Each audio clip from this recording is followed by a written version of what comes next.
No século XVIII, Minas Gerais era a capitania mais próspera do Brasil, fruto da atividade mineradora que trouxe riqueza e desenvolvimento para aquela região.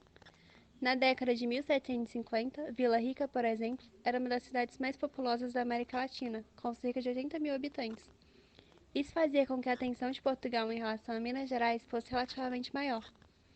Com o governo de Luiz da Cunha Menezes, os impostos cobrados aos mineiros eram crescentes, além de haver corrupção e abuso de poder. Assim, surgiu na elite das Minas a constatação de que a capitania poderia ser autossuficiente economicamente. A Inconfidência Mineira foi um movimento separatista com o ideal da formação de uma república independente de Lisboa. As principais causas da Inconfidência Mineira foram: exploração econômica. A região de Minas Gerais era rica em minas de ouro e diamantes, mas a coroa portuguesa impunha altas taxas sobre a exploração desses recursos, além de proibir a criação de indústrias e a livre circulação de mercadorias, o que prejudicava o desenvolvimento econômico da região. Centralização do poder. O governo português tinha um modelo de administração centralizado, onde todas as decisões eram tomadas em Lisboa. Isso gerava insatisfação entre os colonos, que tinham pouca ou nenhuma participação nas decisões políticas.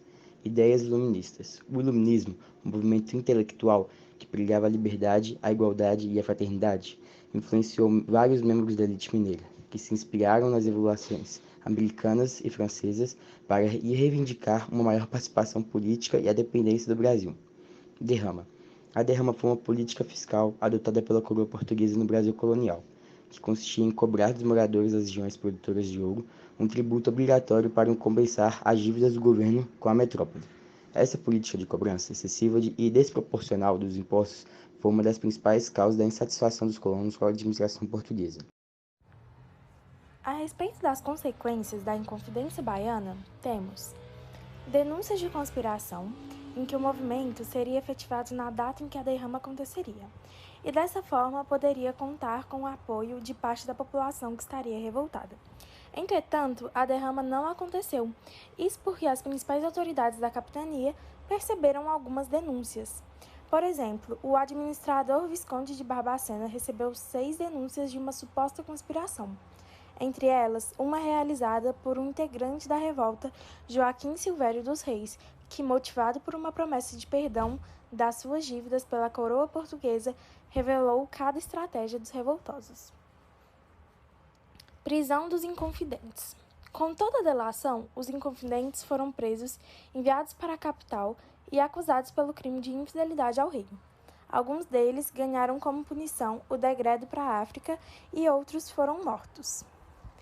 Enforcamento de Tiradentes. No fim, o mais severamente punido foi Tiradentes, que após assumir participar da liderança do movimento sobre tortura, foi condenado à forca no dia 21 de abril de 1792, a mando da rainha, e teve sua cabeça exposta na praça central de Vila Rica. Hoje ele é reconhecido como símbolo da luta contra a opressão. Aumento na fiscalização. Após tudo isso, Portugal aumentou a fiscalização sobre a região aurífera para evitar outros movimentos separatistas semelhantes aos da Inconfidência.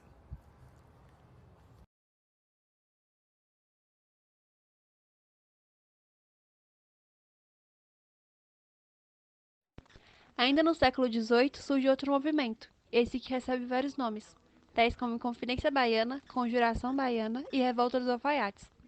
A liderança era representada por classes sociais que não tinham tanto destaque na sociedade baiana da época.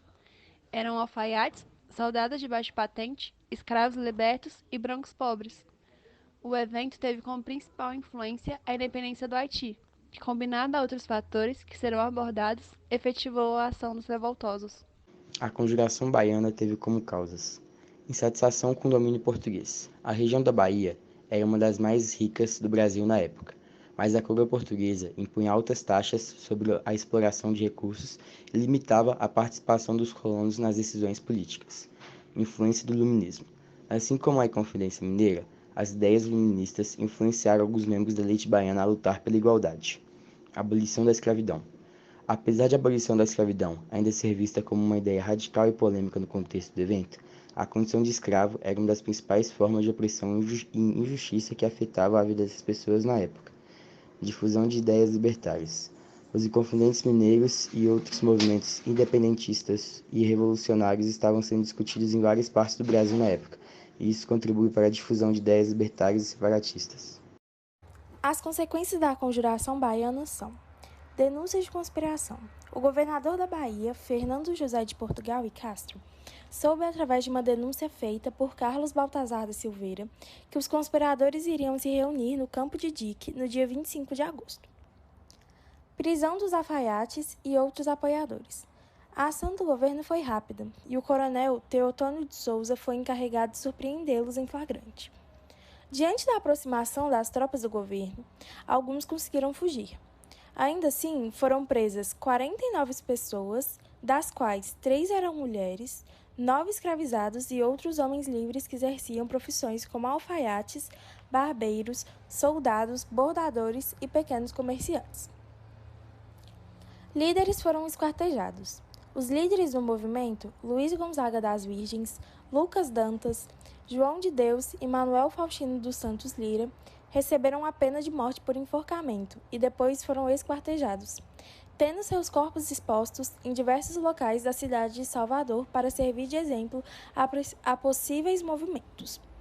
Uma curiosidade é que os intelectuais e membros da maçonaria que participaram da conjuração receberam penas mais brandas ou foram absolvidos. Influência na luta pela independência.